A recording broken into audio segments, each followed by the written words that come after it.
A floresta amazônica é considerada o pulmão da Terra, fornecendo oxigênio. Mas ela talvez também seja o seu coração, bombeando vento e água por todo o planeta. Novas pesquisas científicas mostram como as florestas, ao transpirar água, fornecem a chuva que precisam. O ciclo da água no Brasil depende da Amazônia. Com a diminuição e a degradação da floresta acelerando drasticamente, o bioma da Amazônia pode já ter chegado a um ponto irreversível, com consequências devastadoras para todo o planeta. We have many places in the Amazon today that it's a savanna, it's no longer a forest. It's already happening. It's already being degraded by deforestation, fire, and climate. The Amazon is producing its own climate, favorable climate. When you deforest, you lose that service. Antônio Nobre refere-se aos físicos teóricos russos Anastasia Makarieva e Viktor Gorshkov, que explicam como a umidade é transportada dos oceanos para a Terra e qual é exatamente o papel da vegetação neste processo. A Amazônia, ela não é, como muitas das vezes se diz, o pulmão do mundo. Ela é um dos ar-condicionados do mundo, que ajuda a arrefecer um pouco o aquecimento global. Ela é uma produtora de água. Ela é um motor que distribui água para todo o sul do continente. São os famosos rios voadores, hoje cientificamente comprovados. Daí a importância que a Amazônia tem para o Brasil e para o mundo. A evaporação e a transpiração sobre a floresta são mais fortes que sobre o mar. A floresta amazônica atua como uma bomba atmosférica, sugando a umidade oceânica que se condensa em enormes volumes de vapor chamados rios voadores. Os ventos carregam estas correntes de umidade para os Andes, onde se redirecionam, atingindo o sul do Brasil, o Paraguai, o Uruguai e a Argentina. The flying rivers imply that the moisture carried through the atmosphere to Central South America is maintained and pumped by the Amazon. The Amazon, because it's giving off so much water vapor, it's very cool, cooler than the tropical Atlantic, where the trade winds come from and enter South America. This is a paradox because a hot surface has low pressure over it. A cold surface has high pressure over it. Wind blows always from the high pressure to the low pressure. So here comes the trade winds from the Atlantic and entering the Amazon, hot Atlantic entering the cool Amazon against the pressure gradient. How can that be? The water vapor, when it emerges from the forest, it harvests heat. That's why it cools down the surface. The water vapor is moving up in the atmosphere. When it condensates, there is a reduction. So when this vapor disappears, the pressure lowers down. Segundo este modelo, a bomba biótica, as florestas intactas criam seu próprio clima. Elas não só evaporam gotas de água, como sugam massas de ar úmido dos oceanos. Como a biosfera da floresta tropical responde ao aquecimento global? Como ela interage com a atmosfera? Ao norte de Manaus, no meio da Mata Virgem, esses processos físicos e químicos complexos são estudados por cientistas brasileiros e alemães no topo da ATO, a Torre de Observação da Amazônia. Uns hilft es sehr, dass wir einen Turm haben, der weit über den Wald hinausgeht, weil wir so den Regenwald als ganzes System viel besser verstehen können. Wir nehmen hier deutlich wahr, dass die Zusammensetzung der Luft, wenn es viel regnet, anders ist, als wenn es weniger regnet. Wir sehen, dass wir andere Wolkentypen haben. Wir sehen, dass die Wolkenuntergrenze sich in anderen Höhen befindet. Und ein anderer großer, interessanter Punkt für uns sind die Emissionen der Bäume, der Blattoberflächen. Aus den Bäumen strömen viele verschiedene Gase raus. Und diese Emissionen aus den Blattoberflächen, diese Gase, treffen in der Luft auf andere Gase Und nach dem Zusammentreffen bilden sich Partikel, Partikel im Prinzip aus Gasen. Und diese Partikel sind die Ursprünge, an denen sich Wolkentröpfchen bilden. Das bedeutet auf den Punkt gebracht, dass der Amazonas seinen eigenen Regen bis zu einer gewissen Stärke produzieren kann, indem er seine Emissionen aus den Blattoberflächen kontrolliert. Und deshalb haben wir einen Kontinenten, der in großen Teilen fruchtbar und regenreich ist. Hier an der Attu-Site sind wir in der Mitte von ungestörtem Regenwald. Und was für uns sehr erschreckend war, dass wir gesehen haben, dass auch hier in der regenärmeren Zeit sehr, sehr hohe Luftverschmutzungen feststellbar sind. Luftverschmutzungen, die schwerer sind als in manchen europäischen Großstädten. Jedes Jahr verschwinden Tausende an Quadratkilometern Regenwald. Und das nehmen wir auch über mehrere 100 Kilometer Transport hier wahr. Was passiert eigentlich mit den Bestandteilen in der Atmosphäre, wenn wir Feuer in der Nähe, in der Ferne haben? Wie stark sind die Verschmutzungen? Wie gefährlich können dann auch die Verschmutzungen von Belastungen, beispielsweise durch Ozon, für den Wald hier sein, der erstmal direkt gar nicht in Brand gesetzt wird? Das bedeutet also, wenn in vielen 100 Kilometern Entfernung Wald abgeholzt wird, dann können wir hier Verschmutzungen feststellen, die bei Pflanzen Schäden hervorrufen können. Whoever has known the Amazon before, like me, when I went in the 80s to the Amazon, to make a fire, a campfire in the forest, it's very, very difficult because everything is wet. We used to say that Amazon had two seasons, the wet season and the wetter season. That was the situation, no longer. Now the forest dries considerably during the dry season.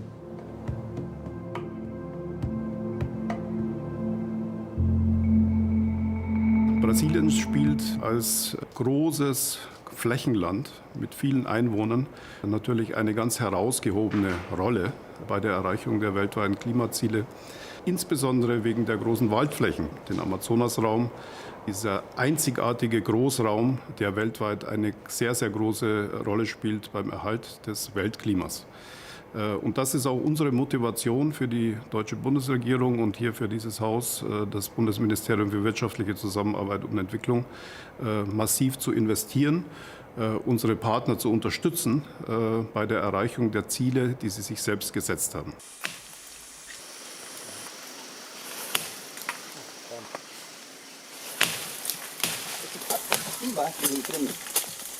Quando a gente termina,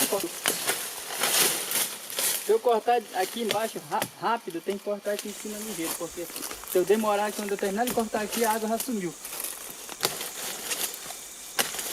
Quando a gente anda na mata aqui, e a gente está com muita sede, e geralmente esse cipó tem água. Ó.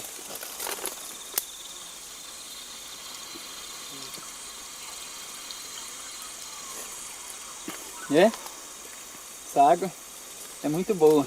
Aqui, quase nós, todos que andamos na mata aqui, a gente toma a água desse cipó aqui. The forest dries during the dry season because of fires. Fires produce smoke and soot, so the clouds start forming with too many small droplets who do not coalesce to produce rain. So they start falling a little bit and evaporate again. So the forest spends sometimes months, 2 months without any rain. So it becomes so dry, it catches fire. O Instituto Brasileiro de Pesquisas Espaciais, em São José dos Campos, está monitorando a floresta amazônica utilizando imagens de satélite. O INPE rastreia o desmatamento e os incêndios florestais em tempo real e informa as autoridades sobre barreiras e queimadas ilegais. Cientistas recebem estudantes interessados em seu trabalho. Você reconhece onde é isso, né? No norte do Brasil. Estão vendo um monte de pontinhos coloridos naquele mapa? Então, tudo aquilo são as queimadas que os satélites detectaram nas últimas 48 horas. Tudo isso são as queimadas que foram detectadas, né? Queimadas como essas que vocês estão vendo aqui, e que acabam afetando toda a vegetação, vão destruindo a mata, né? Here at INPE, we developed the techniques, the procedures to detect fires and monitor deforestation. So it's a very technical job. And I would say that the difficulty today is not technical anymore. We know precisely what is being deforested, where, when, and by whom.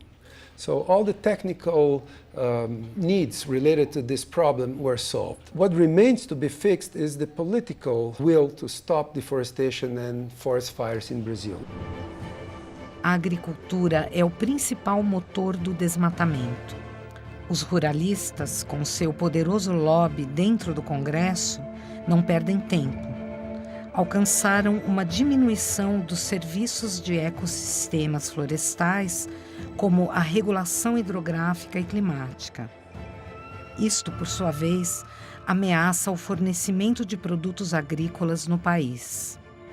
A ciência já provou que, para a manutenção do ciclo hídrico, do regime de chuvas no Brasil, é fundamental proteger as florestas e outros biomas, como, por exemplo, o cerrado. No entanto, infelizmente, uma parte dos grandes proprietários rurais brasileiros parece ainda não ter entendido isso e continuam pensando e querendo desmatar como se as florestas fossem desnecessárias.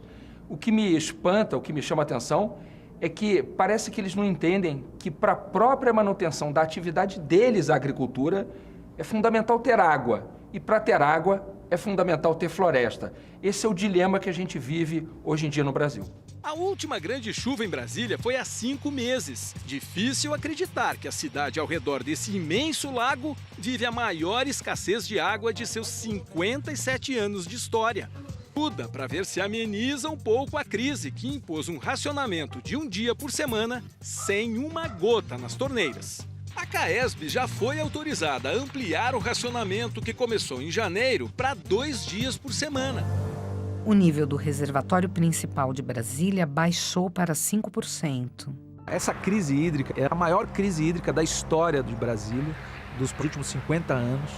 Ela afeta muito as pessoas e afeta o comércio, gera desemprego. 80% das atividades econômicas dependem da água. A barragem aqui, ela hoje está com menos de 15% do reservatório completo. E há 3 anos atrás ela estava vertendo. Se você olhar ali, aquela área que está meio verde ali, a água estava descendo como se fosse uma cachoeira. Quem mais está sendo afetado, infelizmente, é o produtor rural. Principalmente nessa bacia hidrográfica, que é a bacia do Descoberto, eles estão tendo que parar de irrigar. E parar de irrigar significa parar de produzir alimento. Parar de produzir alimento também significa desemprego, também significa, inclusive, aumento no preço dos alimentos. Aquela marca lá, onde o concreto começa a aparecer, ali é onde verte. Olha, a gente, nesses últimos 3 anos aqui no DF, nós enfrentamos uma seca muito grande. O índice pluviométrico caiu bastante. Além disso, a gente tem o uso e ocupação do solo aqui no Planalto Central, especialmente no Distrito Federal, tem causado um impacto muito grande nas nossas nascentes. E isso tudo contribui para que a afluência no reservatório esteja ficando cada vez menor. Dieser Druck auf die Waldflächen in Brasilien hängt leider Gottes auch sehr stark mit unserem eigenen Konsum zusammen. Es findet immer noch Entwaldung statt, um Rindfleisch zu produzieren, sowohl für den heimischen Markt in Brasilien, aber auch für den Export nach Deutschland, nach Europa. Ein Großteil der Futtermittelindustrie in Europa basiert auf der Produktion von Soja in Brasilien. Auch wir müssen umdenken, hinzukommen zu einer ökologischeren Landwirtschaft. A Amazônia, ela já perdeu cerca de 19% da sua formação original. Nós podemos observar nesse mapa que essas áreas em vermelho, bem na borda da Amazônia, são as áreas que já foram desmatadas. E essa parte, bem na borda, forma o que a gente chama de arco do desmatamento. Então, esse arco ele tende a aumentar e fazer pressão para as áreas que ainda têm floresta. As imagens satélites mostram quão rápido a floresta mudou nos últimos 30 anos em torno do território dos povos indígenas do Xingu. A gente tem aqui o Parque do Xingu, que é uma área protegida bem grande no estado do Mato Grosso, e aonde tem o Parque do Xingu tem floresta, e fora a área já sofreu um grande desmatamento. Algo muito comum que a gente observa na Amazônia é o chamado desmatamento no formato de espinha de peixe. Então esse desmatamento ele vai avançando para os lados em pedacinhos e a gente tem algo parecido com espinha de peixe, até sair de uma espinha de peixe e virar algo totalmente vermelho, como a gente vê aqui, por exemplo. Então podemos observar ano a ano o crescimento, a expansão da cidade do outro lado de Manaus. A ponte foi construída através do Rio Negro em seu ponto mais estreito, ligando as cidades de Manaus e Iranduba. Após a inauguração, em 2011, começaram intensas atividades de construção. A ponte foi iniciada como parte do Programa de Aceleração de Crescimento, um programa de desenvolvimento econômico. Tem uma estrada aqui que liga Manaus a Porto Velho, que é a BR-319, que ela não foi asfaltada ainda, mas existem planos para asfaltá-la, e uma vez que isso aconteça, a gente corre o risco de ter o mesmo resultado do que a BR-163. Por que ainda ocorre desmatamento? Na Amazônia, hoje moram 25 milhões de pessoas. Como nós vamos garantir a melhoria da qualidade de vida dessas pessoas, já que elas não podem usar 80% da sua propriedade? Eu tenho a resposta. Valorizar os serviços florestais. Pagamentos por serviços ambientais foi uma ideia do secretário de Meio Ambiente do município de Extrema. A região faz parte do sistema Cantareira, fornecendo 50% do abastecimento total de água para a Grande São Paulo, com seus 20 milhões de pessoas. Esse trabalho de Extrema iniciou em 1995, há 22 anos atrás, quando a gente começou a fazer algumas intervenções em propriedades, buscando propriedades rurais para fazer o que a gente está propondo agora mesmo, né? Recuperar nascentes, recompor a floresta nas beiras dos rios, plantar os topos de morro. Só que a gente tinha muita dificuldade de convencimento dos agricultores. Então nós entendemos naquela época que um fator econômico, um incentivo econômico para os agricultores seria um fator que a gente ajudaria na mobilização e no convencimento desses agricultores para poder adequar ambientalmente as suas propriedades rurais.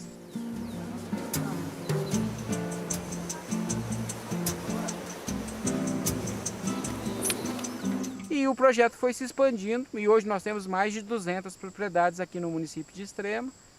O projeto foi ganhando prêmios, né? Nós ganhamos visibilidade em diversos órgãos de imprensa no Brasil e fora do Brasil também.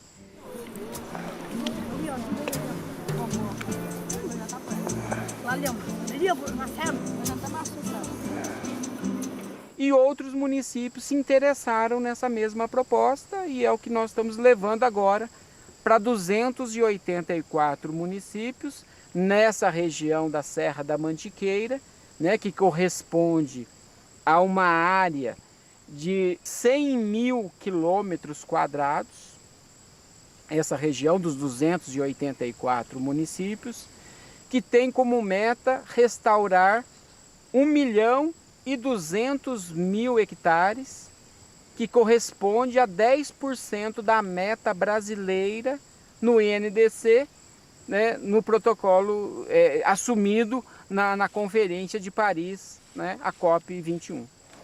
O reflorestamento de terras selvagens na floresta costeira atlântica do Brasil é uma tarefa importante. Antigamente, ela estendia-se por todo o litoral.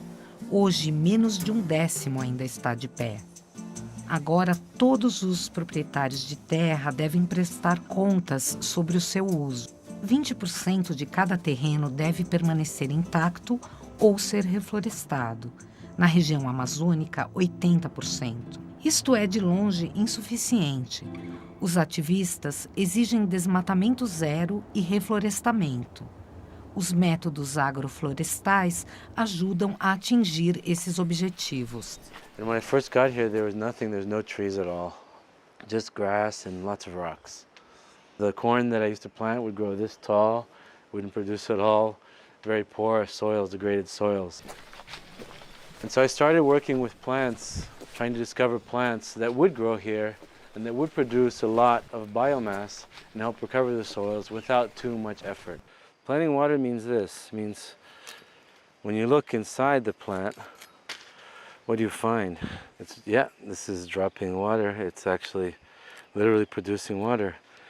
See the water coming out of there? This is a cactus. It's called pear cactus in English. If you take some of these, you do this, well, suddenly you have water on the ground. So agroforestry, I think, is one of the main ways of reconciling the two goals, the economic and environmental goals. Because you can produce and have environmental benefits at the same time. Of course, usually the systems won't be quite as complex as a natural forest, and they won't be so simple as a monocrop oil palm or soybean system. They'll be somewhere in between. But then you can have both. You can have livelihoods, improve the livelihoods of farmers, and give them a sort of income, and still have trees similar to a forest, though not exactly a native forest. It'll be very, very similar, and especially in terms of environmental functions, especially in terms of things like water. A agricultura sintrópica e a permacultura, combinando arbustos e árvores no mesmo terreno, aumentam a eficiência do uso da água, conservam a água para as culturas e mantêm sua qualidade. Os fazendeiros do sítio Sementes, perto de Brasília, exploram essas técnicas, usando os métodos de Ernst Goetz, um dos pioneiros neste campo. Plantar água é a palavra-chave. Entender como o organismo florestal funciona, economia de água principalmente, né? Trabalhando com cobertura de solo, trabalhando com sucessão natural, estratificação. Então, assim, você vai estar otimizando o recurso hídrico. Aqui em Brasília, a gente está com um problema grave de água, né? Esse ano mesmo a gente chegou a ter na cidade até 2 dias de racionamento, quer dizer, 2 dias sem água, né? Os produtores rurais aqui em Brasília estão impedidos de fazer captação de água depois das 9 da manhã e até as 16 horas. Então, quer dizer, não tem água, né? Mas esse sistema, e é uma frase que o Ernst sempre fala, que água se planta. Olha que maravilha, olha aqui, ó, a minhoquinha aqui morando dentro do eucalipto. Our center is a center that works with natural disasters. We have to see what's going on with the climatic situation. In Brazil, the natural disasters are related to water, particularly intense rainfall, with consequences like landslides, flash floods, or drought situations. So far, at this exact moment, we don't have a flying river, a Rio Voador. Why? Because to have a Rio Voador, you may have this rainy season, the rainy part in here. We don't have this strong moisture. We don't have a situation in terms of Rio Voador. But when we have the strong winds from the Rio Voadores, this moisture, this rainfall moves over there, over here. And the volume of that is almost similar to the volume of the Amazon River. We're still discovering.